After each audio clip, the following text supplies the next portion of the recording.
OGM ya, neurovaskularitas OGM. Nah, kalau misalkan OGM kan pasti kalian harus mempelajari juga tentang ereksi dan juga ejakulasi nih. Nah, untuk ereksi dan juga ejakulasi itu otot yang paling berperan itu adalah dua ini, yaitu ischiocavernosus dan juga bulbus spongiosum.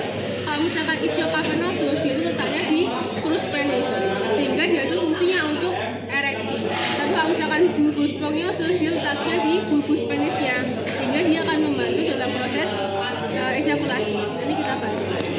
Kemudian kita ke vaskularisasi penisnya. Untuk vaskularisasi penis itu dia penis sendiri itu arterinya mendapatkan dari dua, dari arteri pudenda interna dan juga arteri pudenda yang eksterna. Kalau misalkan arteri pudenda yang eksterna dia itu akan memvaskularisasi yang bagian luar kayak kulit dan juga fascia. Kayak misalkan fascia bulk, fascia spermatica eksterna itu oleh yang pudenda eksterna. Kalau misalkan pudenda interna dia itu oleh akan memvaskularisasi yang bagian dalam kayak corpus spongiosum, corpus cavernosa gitu. Contohnya, kalau misalkan pudenda interna si arteri pudenda interna ini dia akan bercabang. Pertama akan masuk ke corpus spongiosusnya menjadi arteri bulbourethralis. Dari arteri bulbourethralis akan bercabang lagi menjadi arteri bulbar. Selain itu dia juga akan masuk ke dalam corpus cavernosa ini, yaitu menjadi arteri menjadi arteri profunda penis atau arteri cavernosa. Yang mana arteri cavernosa ini dia akan bercabang lagi mengisi penis menjadi arteri pili yang akan berperan dalam ereksi. Kemudian dia juga akan menuju ke dorsal penis menjadi arteri dorsalis penis, dan ada arteri yang akan mengelilingi kanan dan juga kiri penis, yaitu arteri circumflexa. Untuk venanya semua ke vena pudenda interna. Kemudian untuk jenis simpatikanya pada penis juga dibagi menjadi dua, yaitu yang bagian luar sama bagian dalam. Kalau yang bagian luar dia oleh nodus sympaticus inguinalis superficialis. Kalau yang bagian dalam iliaci interna. Yang bagian luar berarti termasuk juga ke skrotum. Skrotum sama kulit penis dia termasuk ke inguinalis superficialis. Berikutnya ada ereksi dan juga ejakulasi. Ini cara gampang ngafalinnya pokoknya kalau misalkan ereksi ada R-nya, berarti parasimpatis. Berarti kalau ejakulasi itu simpatis. Nah, kalau misalkan parasimpatis dia segmen sakral 2 sampai sakral 4. Kalau simpatis umbal 1 sampai umbal 3. Nah, pertama kita ke ereksi dulu.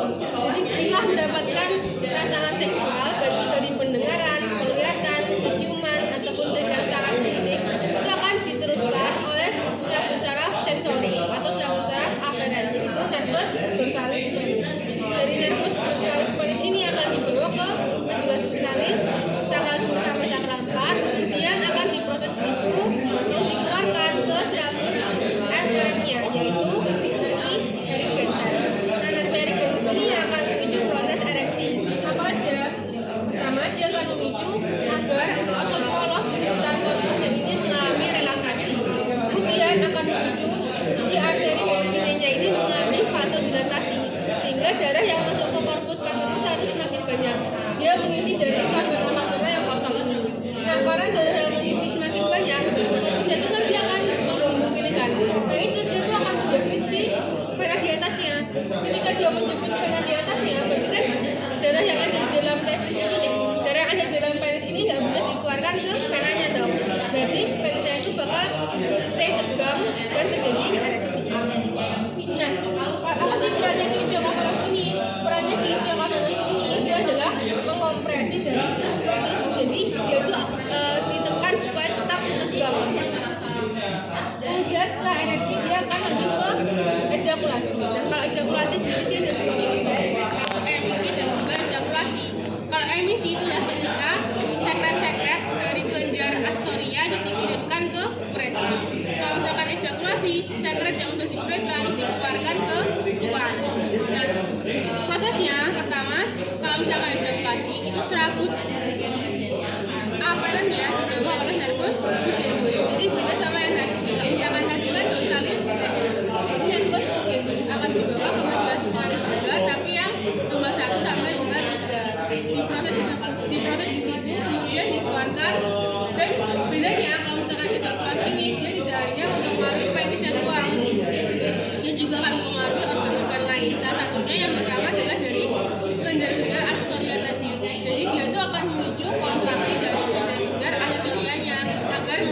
yang sekret itu. Dan dia juga akan memicu kontraksi dari muskulus sphincter vesica urinari. Karena kan yang seperti yang kita tahu, kalau misalkan uretra pada maskulina kan dia bercampur ya, urin dan juga semennya, maksudnya satu jalur gitu. Nah, kalau misalkan dia sphincternya nggak kita kontraksikan, nanti urinnya bisa keluar ke uretra, kan malah bercampur tuh. Makanya kita harus tutup dulu kandung kemihnya. Kemudian setelah dia, jadi kan tadi dia udah emisi. Setelah emisi dia itu akan mengalami ejakulasi menggunakan bantuan si bulbus spermatozoa. Jadi bulbus spermatozoa ini akan membantu ditekan agar semennya itu bisa keluar. Nah, setelah ejakulasinya selesai, dia arteri dari sininya ini akan mengalami vasokonstriksi. Mengalami vasokonstriksi berarti darahnya yang masuk ke penis kan sedikit tuh. Jadi korpus yang tadinya mengembang ini bakal mengecil, yang akhirnya venanya ini nggak terjepit lagi. Kalau misalkan dia udah nggak terjepit, berarti darah yang ada di dalam penis bisa dikeluarkan lewat venanya. Akhirnya penisnya tadi tegang bisa flaccid atau kemudian kita ke skrotum. Kalau skrotum dia termasuk ke bagian luar. Jadi kan dia termasuk ke bagian cleansing.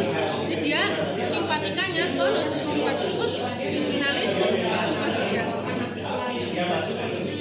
Berikutnya testis. Testis itu dia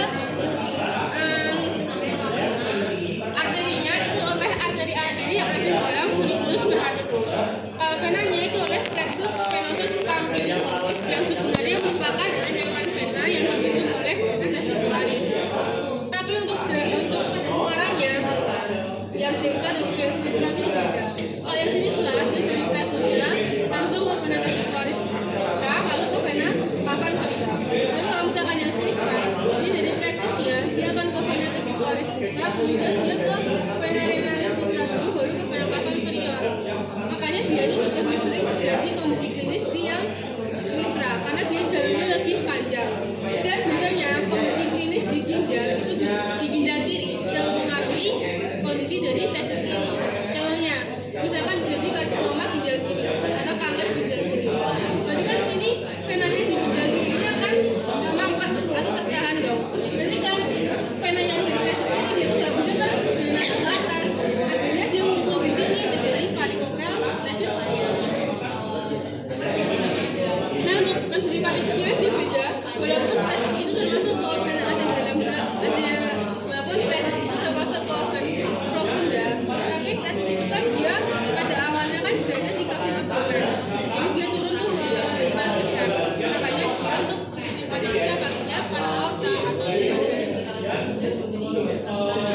Dan untuk spasinya ini ada nervus spiritotemporalis. Ini yang berperan dalam refleks premaster.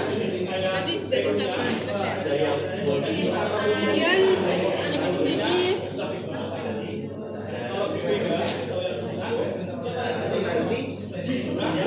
untuk ganglia aksesoria sebenarnya yang wajib dipahami itu adalah bahwa ganglia aksesoria itu kan dia termasuk ke struktur profunda.